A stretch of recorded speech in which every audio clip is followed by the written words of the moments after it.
With our ion exchange column ready, we can now add our chlorophyll extract onto the top of the ion exchange media. And we do so very cautiously at first, just like we did when we prepared the column, by dispensing the volume around the walls of that column. This ensures an even distribution and prevents any sort of currents disturbing the top of that ion exchange media.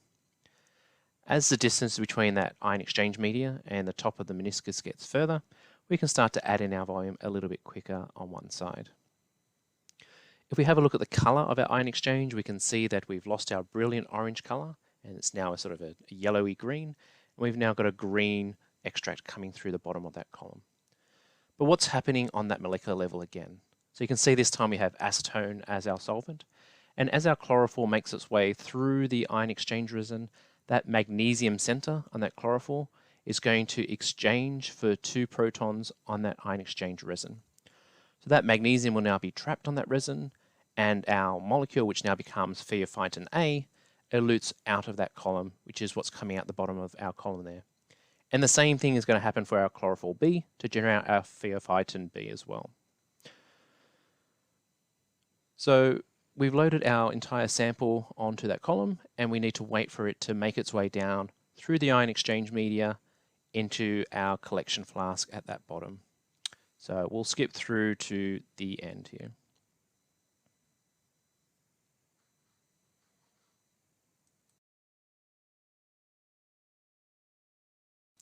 With all of our sample now run through that ion exchange column, we're now going to add in 5 mL of acetone to flush through any remaining pheophytin that's stuck in amongst that resin.